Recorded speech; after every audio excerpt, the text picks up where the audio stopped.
Go ahead. Okay, so welcome to our club. This is our club. Me, Iliana, and Helen Zhu are the presidents. Kristen Zikios was a contributing president this year, and then our members this year are Natalie, Eva, Alexandra, and Anil. And here's our presentation. So again, this is us. We decided to kind of launch this picture to introduce the team to our school, and we've slowly started acquiring members from then. So this year we wanted to focus on SDG number 4, which is quality education. And in the light of the very hard and troublesome past 3 years, our club has selected the 4th goal, which is quality education. We wanted to directly impact our local young community within our school and throughout Cyprus by presenting them with unique and previously unprovided educational opportunities, because it was imperative to us, specifically through global education destinations and through our academic lives, to show our peers the importance of education and how it's the source of all positive and negative influences within our lives. And so we decided to focus on culture, history, and STEM and how they contribute to the resolution of issues that have diachronically plagued humanity, thus paving the way for a more successful and sustainable future. So here is our initiative. We wanted to focus on providing unique educational lectures to students from multicultural backgrounds in Cyprus, following, again, SDG number 4. Our ultimate goal is to impact today's youth in order to broaden their horizons so that they too can play a part in our fight for change. We implemented this by inviting inspiring and successful Cypriot individuals. It was important to us that they are Cypriot, so we show people in our community how people they aspire to be, fellow Cypriots, have also blossomed in their respective careers. And we have organized workshops about their respective professional experiences. Whether these concern the role of women in STEM, the nurturing of international peace, or the importance of being an active and responsible citizen, we are certain that they will positively influence the way we think and act when dealing with the challenges of today's society. So that just sums up our aim. So since we are students, we really wanted to focus on the value of learning and the value of education and try to find a way to make it accessible to everybody in our community. We decided to start a series of lectures again, and we focused on a section on women in STEM. Since we are a club run by all-female co-presidents, it was important to us to make our voices heard and demonstrate to our peers that gender in the scientific field or in any other career path should not be a significant factor in anyone's career choice.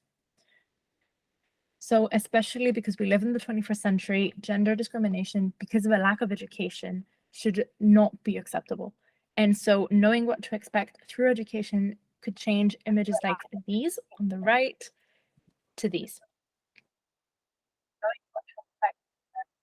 Okay, Iliana, over to you.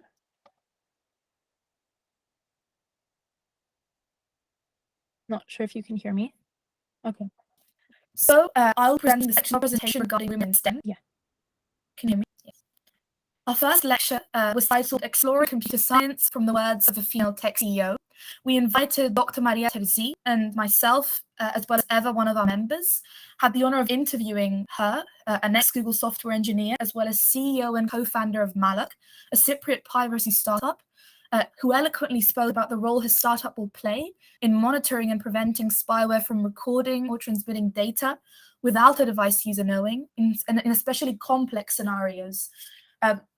Let me emphasize that what her company has devised, her startup has devised, is a unique product that was funded by Y Combinator, a company that previously funded Reddit and Airbnb. And it has revolutionized the App Store with more than 200,000 uploads in 3 months. Conversation flourished on the abundant applications of artificial intelligence or privacy software, while the role of women in technology was emphasized, with Dr. Terzi courageously sharing her own experience in the unfortunately male-dominated computer science field.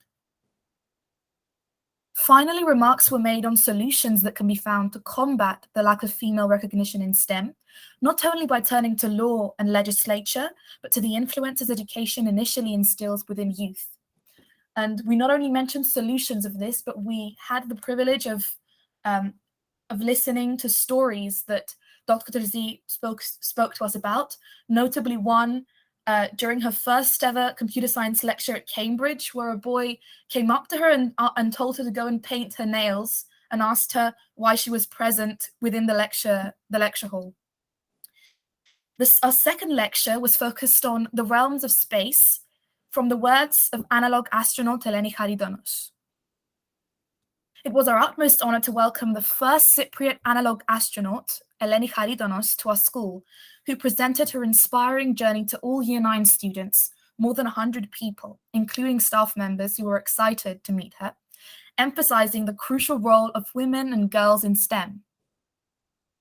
During her lecture, members had the unique opportunity of understanding the constituent processes within an analog mission, including details on living on a simulated Mars settlement in the volcanic grounds of Hawaii, notably in the highest volcano, extravehicular activities with rovers, experiments conducted that tested plant-growing possibilities, as well as statistical modeling to monitor water supply.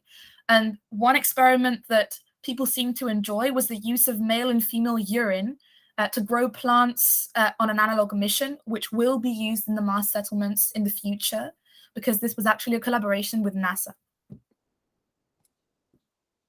She also commented on her pathway, possibly the most important part of this presentation, including the obstacles she faced to accelerating her astronautical career at the young age of 22. She is currently entering her 4th year of studies in maths at the University of Glasgow, and the whole of Cyprus is proud, especially the scientific community, of such a trailblazing achievement at such a young age. She had mentioned she had been working with 47-year-old doctors, lawyers, NASA engineers, and she was the youngest on the team, and that's truly inspiring for all. And following, we have included a gallery of pictures where you can see Emily, myself, and our club member Eva introducing Eleni Charitonos with a biography of her and the importance of women in STEM. We then have pictures of her presentation and a picture with her. You can see the engaged audience. There were actually much more people behind, but we had people at the front taking pictures within our club. And on the top left, you can even see pictures of the extravehicular activities that they did with real spacesuits that simulated movement on Mars, on the volcano. And you can also see logos in the central picture from the initiatives that Miss Charitonos has developed herself. So, okay. I'll take over this Emily, one. So we also started our social media. We have an Instagram page and a Facebook page set up, which has allowed us to share our lectures with students worldwide and also advertise our club to prospective other lecturers who might be interested in taking part in our series.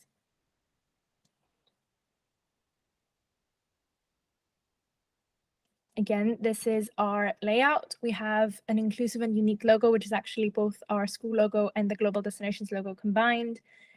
And we have tried to create attractive and bold designs that represent the educational transformation that we try to instill.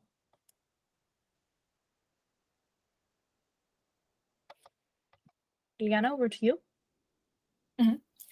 And so how do we record our work? Through the useful digital medium of our school website, which was kindly provided to us by Dr. Ashfield herself, we have found an efficient way of not only recording the material shared by lecturers during our series, and let me note that within this page you can find recordings of our lectures, of both our lectures, which will be soon shared within emails to public schools, primary schools all around Cyprus.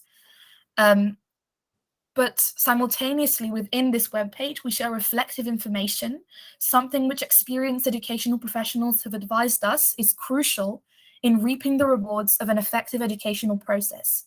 Emily, if you could follow the link, we could show Ms. Mose what the website looks like and how we can even spread it to the GD community.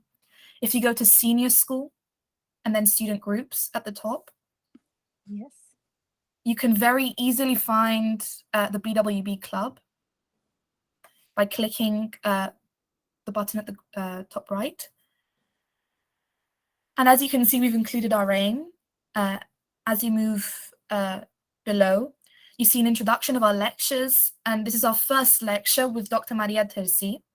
A recording is available, so is an explanation on the top, and a lecture with Ms. Charitonos will also be included after we get permission from everyone to include photos, etc., because of privacy reasons. But as you can see, our efforts were multiple in using technology as a useful medium to ensure widespread education.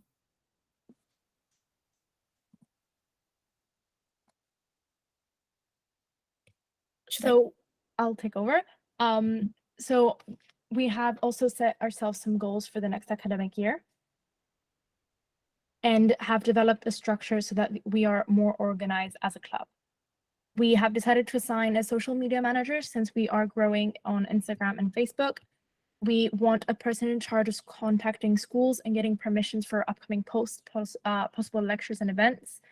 We want someone in charge of contacting lecturers since we do plan on bringing many more people to speak, and somebody in charge of contacting schools since we do want to extend our reach to public schools and private schools, both. We also want to revise an effective rotation system for attending global chats because that has been one of our weaknesses this year. And we want to have adequate representation. We have created a shared Excel document that looks something like this, organized monthly, and this is how we will have an effective rotation so that everybody will have the chance of attending. Iliana, over to you. And so what will we do differently? For us, this year has been a trial run in terms of determining how roles are assigned, equally distributing workload,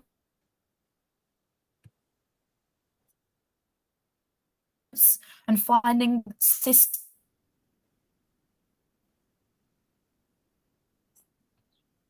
that best accommodates our schedules. But how will we implement a better one next year?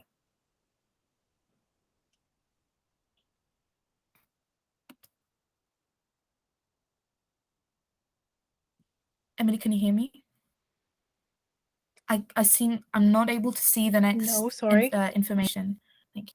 We plan to further advertise our club, encouraging more people to join us as our ideas are currently flourishing, including ideas focusing on gender equality, and collaborate on organizing a lecture focused on fighting gender discrimination in workplaces and within the educational sector, which often stems from stereotypes of an insufficient education, especially in the fields of STEM, which, as we have mentioned, is probably the most male-dominated and has been diachronically. We are aiming, however, in going to both private and public elementary schools in our community and conducting one-period workshops, either online or in person, on topics ranging from literature to science to culture. This way, we will extend our impact onto the generations of the future, as you can see in the graphic in the bottom left. And to end, inspired by our ongoing lecture series, I have included a series of strong, infamous women who have been underrepresented, including Rosalind Franklin, who should have been given the Nobel Prize for this for figuring out the structure of DNA, but who was treated unfairly. And this is the reason you can see a multicultural society depicted only within this slide. And this is the reason why we want to promote Cypriot female scientists, and we hope for more in the future. Thank you for your time. And I think Emily would share the same gratitude herself. Yes, of course. I will end the presentation now and stop sharing.